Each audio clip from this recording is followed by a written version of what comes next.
Hello friends, ఈరోజు ఈ వీడియోలో డాక్టర్ ఎన్టీఆర్ యూహెచ్ఎస్ ద్వారా AP state PG medical admission కోసం ఆల్రెడీ 3 రౌండ్స్ కంప్లీట్ అయిపోయాయి. ఇప్పుడు స్ట్రే వేకెన్సీ రౌండ్కి సంబంధించి ఫిబ్రవరి 13వ తారీఖున 2 నోటిఫికేషన్స్ రిలీజ్ చేశారు. ఆల్రెడీ రిజిస్టర్ చేసుకున్న స్టూడెంట్స్ ఎక్కడ సీటు వచ్చి ఉండకపోతే వాళ్ళు పార్టిసిపేట్ చేయొచ్చు. అలాగే ఇప్పటి వరకు అసలు ఏపీ స్టేట్లో రిజిస్ట్రేషన్ చేసుకుని ఉండకపోతే వాళ్ళకి ఎక్కడ సీటు వచ్చి ఉండకపోతే వాళ్ళు కూడా ఫ్రెష్గా రిజిస్ట్రేషన్ చేసుకుని పార్టిసిపేట్ చేసే అవకాశం కల్పిస్తూ ఈ 2 నోటిఫికేషన్స్ రిలీజ్ చేశారు. ఈ నోటిఫికేషన్స్ గురించి ఆల్రెడీ నేను 2 వీడియోస్ చేశాను. అయినప్పటికీ చాలా మందికి కూడా కొన్ని డౌట్స్ ఉన్నాయి కాబట్టి ఆ డౌట్స్ ని క్లారిఫై చేయాలి అనే ఉద్దేశంతో ఈ రోజు ఈ 2 నోటిఫికేషన్స్ లో ఉన్న కంటెంట్ ని బేస్ చేసుకుని వీడియో చేస్తూ ఉన్నాను. ఇక్కడ మీరు చూసినట్లయితే ఇది కన్వీనర్ కోటాకు సంబంధించినటువంటి నోటిఫికేషన్. ఈ కన్వీనర్ కోటాకు సంబంధించిన నోటిఫికేషన్ లో ఇన్స్ట్రక్షన్స్ లో 2వ పాయింట్ చాలా మందికి డౌట్. అంటే ఇప్పుడు ఈ స్ట్రే వేకెన్సీ రౌండ్ లో మిగిలిపోయినటువంటి సీట్స్, అంటే ఇప్పటి వరకు ఫిల్ చేయకుండా మిగిలిపోయినటువంటి సీట్స్ ఏమైతే ఉన్నాయో అవి నాట్ రిపోర్టెడ్ సీట్స్ అవ్వచ్చు, లేదా న్యూగా యాడ్ అయినటువంటి సీట్స్ ఏమైనా ఉంటే ఒకవేళ అవి కావచ్చు. ఈ 2 కేటగిరీ సీట్స్ కూడా ఇప్పుడు ఈ రౌండ్ లో అన్రిజర్వ్డ్ ఓపెన్ జనరల్ సీట్స్ క్రింద కన్వర్ట్ చేశాము అని స్టేట్మెంట్ ఇచ్చారు. అయితే చాలా మందికి డౌట్ ఏంటంటే, ఒకవేళ ఈ స్ట్రే వేకెన్సీ రౌండ్ లో ప్రస్తుతానికి రిజర్వేషన్ అప్లై చేసి సఫిషియంట్ నంబర్ ఆఫ్ స్టూడెంట్స్ కానీ రిజర్వేషన్ కేటగిరీస్ లో రెస్పెక్టివ్ కేటగిరీ సీట్స్ కి గానీ లేకపోతే అప్పుడు మిగిలిపోయిన సీట్స్ ని ఓపెన్ కేటగిరీ క్రింద కన్వర్ట్ చేస్తారేమో అనుకుంటూ ఉన్నారు. కానీ ఇక్కడ వీళ్ళు ఇచ్చినటువంటి స్టేట్మెంట్ ఆర్ కన్వర్టెడ్ యాజ్ అనే స్టేట్మెంట్ ఫినిష్ చేశారు. అంటే ఆల్రెడీ కన్వర్ట్ చేసేసారు వీళ్ళు. కాబట్టి ఇప్పుడు ఈ 4th రౌండ్ లో అన్ని సీట్స్ కూడా అంటే రిజర్వేషన్ అనేది ఉండదు, ఓపెన్ కేటగిరీలో అంటే ఆర్డర్ ఆఫ్ మెరిట్ ప్రకారంగా మాత్రమే కేటాయిస్తారు అని క్లియర్ గా స్టేట్మెంట్ ఇచ్చేశారు. సో ఈ స్టేట్మెంట్ గురించి చాలా మందికి కూడా డౌట్స్ ఉన్నప్పటికీ కూడా అంటే బయట కన్సల్టెన్సీస్ తో మాట్లాడటం, లేకపోతే డిఫరెంట్ గ్రూప్స్ లో డేటాను షేర్ చేసుకుంటూ డిస్కషన్స్ పెట్టుకోవటం కూడా జరుగుతూ ఉంది ఈ విషయం మీద. అయితే మీకు ఏదైనా ఒక డౌట్ వచ్చినప్పుడు మీరు చేయవలసినటువంటి పని ఏంటంటే యూనివర్సిటీకి డైరెక్ట్ గా కాల్ చేయటం, లేదా యూనివర్సిటీ మెయిల్ ఐడికి మెయిల్ చేస్తే వాళ్ళు మీకు క్లారిటీ ఇస్తారు. వాళ్ళు మాత్రమే మీకు కరెక్ట్ ఆన్సర్ చెప్పేటువంటి వ్యక్తులు. ఇక్కడ నేను కూడా కేవలము స్టేట్మెంట్ ని చదివి దాని యొక్క మీనింగ్ ని మాత్రమే చెప్తూ ఉన్నాను. ఇక్కడ నాకు అర్థమైంది మాత్రం ఆల్రెడీ వీళ్ళు కన్వర్ట్ చేసేసారు, ఆర్ కన్వర్టెడ్ యాజ్ అన్నారు. అదే ఒకవేళ గానీ అలా సీట్స్ మిగిలిపోతే రిజర్వేషన్ కేటగిరీ స్టూడెంట్స్ కి ఇవ్వంగా ఆ సీట్స్ ని కన్వర్ట్ చేస్తాము అంటే అప్పుడు స్టేట్మెంట్ డిఫరెంట్ గా ఉండేది. కానీ ఇక్కడ ఆ స్టేట్మెంట్ ఇవ్వలేదు కాబట్టి దయచేసి ప్రతి ఒక్కరు కూడా ఈ స్టేట్మెంట్ లో ఉన్నటువంటి మీనింగ్ ని అర్థం చేసుకోండి. తప్పకుండా అంటే ఇంతకు ముందు రౌండ్స్ లో ఎక్కడా సీట్ రానటువంటి స్టూడెంట్స్ మాత్రం ఖచ్చితంగా ఈ యొక్క అవకాశాన్ని సద్వినియోగం చేసుకుని ఆర్డర్ ఆఫ్ మెరిట్ లో సీటు పొందే అవకాశం పొందొచ్చు. అలాగే మేనేజ్మెంట్ కోటా నోటిఫికేషన్ లో కూడా మనకి కొద్ది మందికి ఒక డౌట్ ఉంది. ఇక్కడ కూడా సేమ్ అండి, ఇన్స్ట్రక్షన్స్ లో 2nd పాయింటే ఇచ్చారు. S1B seats are converted as S1A seats అన్నారు, కన్వర్టెడ్ యాజ్ అన్నారు. అంటే ఇక్కడ కన్వర్ట్ చేసేసారు ఆల్రెడీ. కాబట్టి ఇవన్నీ కూడా కేవలము S1A సీట్స్ మాత్రమే అవుతాయి. అంతేగాని ఇక్కడ మరలా S1B ఫిల్ చేసిన తర్వాత మిగిలిపోయిన సీట్స్ ని S1A క్రింద కన్వర్ట్ చేస్తాము అట్లా చెప్పటం లేదు. అంటే S1B seats will convert as S1A seats later అట్లాంటి స్టేట్మెంట్స్ ఎక్కడ కూడా పాస్ చేయట్లేదు. కేవలము వీళ్ళు కన్వర్టెడ్ అనే పదాన్ని యూజ్ చేస్తారు. అలా కాకుండా ఒకవేళ కన్వర్ట్ చేస్తాము అంటే విల్ కన్వర్ట్ యాజ్ అనే స్టేట్మెంట్ ఇచ్చేవాళ్ళు. కాబట్టి దయచేసి ఈ చిన్న డిఫరెన్స్ ని మీరు అర్థం చేసుకొని ఇక్కడ మేనేజ్మెంట్ కోటాలో మాత్రం ఇక్కడ S1B సీట్స్ కూడా అన్నీ కూడా S1A క్రిందే. అంటే లోకలు నాన్ లోకల్ అని ఏమీ లేదండి. ఎవరైతే మెరిట్ లిస్ట్ లో పేరుంటుందో ఆ స్టూడెంట్స్ అందరూ కూడా ఆర్డర్ ఆఫ్ మెరిట్ లో మాత్రమే సీటు పొందే అవకాశం లభిస్తుంది. ఇవి బి కేటగిరీకి సంబంధించినటువంటి సీట్స్. అలాగే S2, S3 కేటగిరీ స్టూడెంట్స్ కూడా అంటే ఆల్రెడీ అప్లై చేసుకున్నటువంటి స్టూడెంట్స్, లేదా ఒకవేళ ఇంతకు ముందు బి కేటగిరీలో పెట్టుకుని ఇప్పుడు మీరు NRA డాక్యుమెంట్స్ లేదా ఇన్స్టిట్యూషనల్ కోటా డాక్యుమెంట్ పెట్టుకుని పార్టిసిపేట్ చేస్తాము అంటే డాక్యుమెంట్ ని అప్లోడ్ చేసుకోమని కూడా మీకు అవకాశం ఇచ్చారు. కాబట్టి చాలా మంది స్టూడెంట్స్ అప్లై చేసుకున్నారు. సో వీళ్ళకి కూడా అంతే S2, S3 కేటగిరీ సీట్స్ కేవలము ఆర్డర్ ఆఫ్ మెరిట్ ప్రకారంగా మాత్రమే ఇస్తారు. ఇక్కడ ఎటువంటి రిజర్వేషన్స్ ఉండవని మనందరికీ కూడా ఆల్రెడీ తెలుసు. సో ఓవరాల్ గా మీరు గమనించాల్సింది ఏంటంటే బి కేటగిరీ సీట్స్ అయినా, S2 కేటగిరీ సీట్స్ అయినా, S3 కేటగిరీ సీట్స్ అయినా సరే ఓన్లీ బేస్డ్ ఆన్ మెరిట్ మాత్రమే ఫిల్ చేస్తారు అనే విషయం గమనించండి. అర్థమైంది కదా? అలాగే ఇక్కడ కన్వీనర్ కోటాలో ఫేజ్ 3 తర్వాత ఎంతమంది స్టూడెంట్స్ రిపోర్ట్ చేయలేదో వాళ్ళ యొక్క లిస్ట్ ఇచ్చారు. అంటే ఏ ఏ కాలేజెస్లో ఏ సీటు వాళ్ళకి ఎలాట్ అయితే వాళ్ళు వదులుకున్నారు అనేది ఇక్కడ మెన్షన్ చేశారు.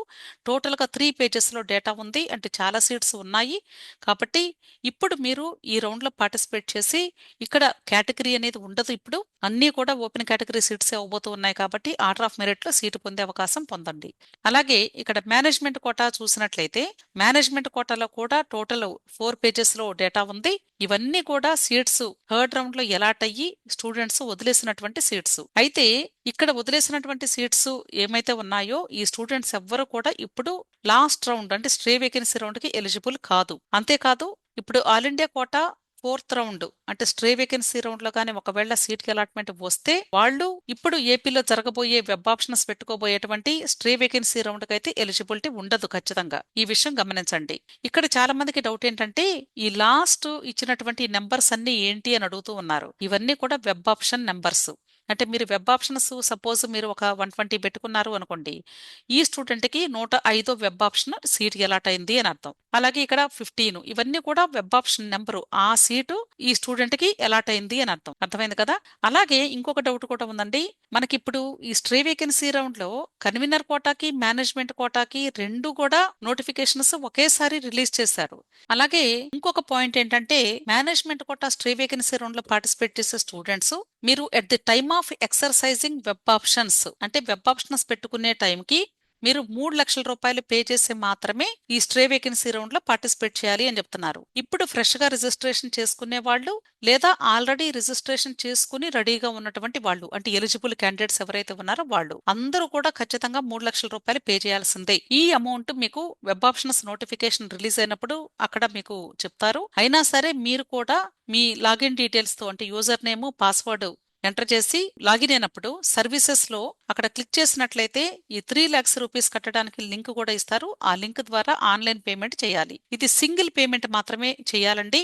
ఇంకొక విషయం ఏంటంటే అందరి దగ్గర కూడా 3 lakhs డే వైజ్ పేమెంట్ చేసేటువంటి వీలు ఉండకపోవచ్చు బహుశా. కాబట్టి మీరు డే లిమిట్ ను కూడా పెంచుకొని 3 లక్షల రూపాయలకి అప్పుడు మీ కార్డ్స్ ద్వారా మాత్రమే పే చేయడానికి ట్రై చేయండి. బ్యాంక్ వెళితే వాళ్ళు మీకు ఈ 3 lakhs డే లిమిట్ ఇంక్రీజ్ చేస్తారు. 3 lakhs కాదు, దీనికి ఎక్స్ట్రా కొంత సర్వీస్ ఛార్జెస్ కూడా ఉంటాయి. కాబట్టి సో ఆ అమౌంట్ కూడా కలిపి మొత్తం అంటే సుమారుగా ఒక 2,000 నుండి 3,000 రూపాయలు ఎక్స్ట్రా కూడా పడొచ్చు.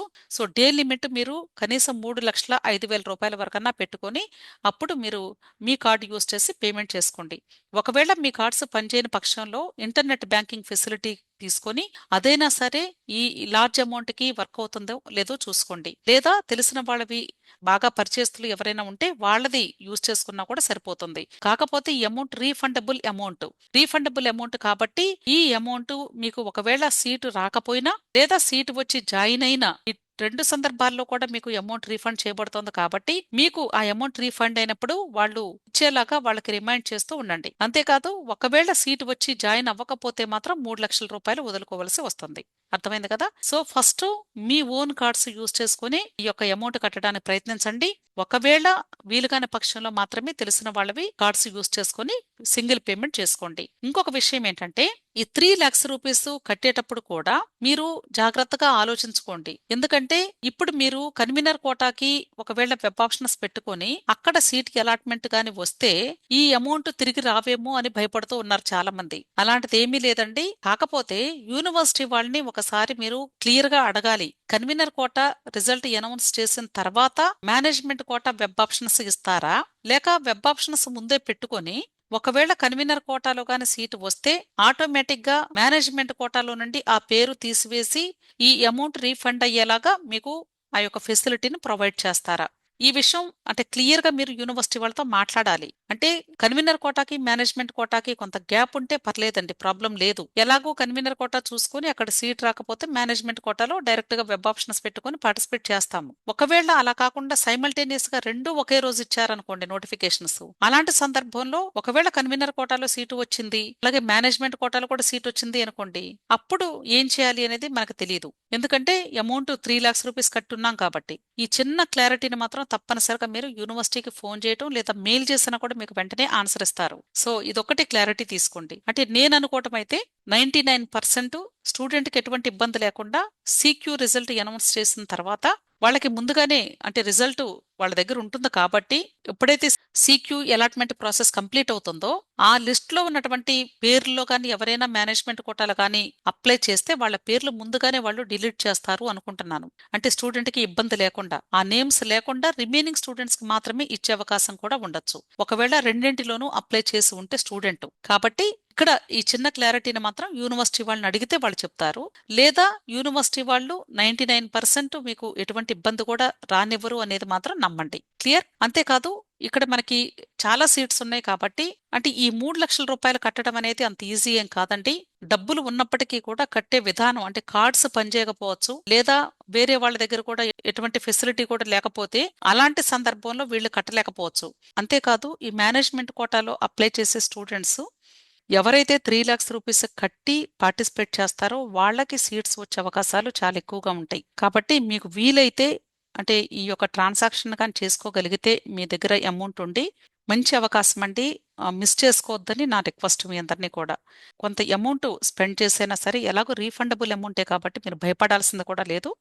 మీకు సీటు వచ్చి జాయిన్ అవ్వకపోతేనే అమౌంట్ పోతుంది కానీ మిగిలిన కేసెస్లో మీ అమౌంట్ మీకు రీఫండ్ చేస్తారు. కాబట్టి మీరు భయపడకుండా మీ దగ్గర ఏమాత్రం ఈ యొక్క అమౌంట్ ఫెసిలిటీ ఉన్నా సరే తప్పకుండా పార్టిసిపేట్ చేసి ఈ యొక్క సీట్ని ఈ సంవత్సరం మీరు పొందితే అంటే నెక్స్ట్ ఇయర్ ఎలా ఉంటుందో మనం చెప్పలేం కాబట్టి ముందుగానే ఈ యొక్క సీట్స్ని ప్రాపర్గా యూటిలైజ్ చేసుకోమని మీ అందరిని కూడా రిక్వెస్ట్ చేస్తూ ఈ వీడియోని ఇంతటితో ముగిస్తూ ఉన్నాను. మీకు ఇంకా ఏదైనా డౌట్స్ ఉంటే వీడియో క్రింద కమెంట్ బాక్స్లో కమెంట్ చేయండి.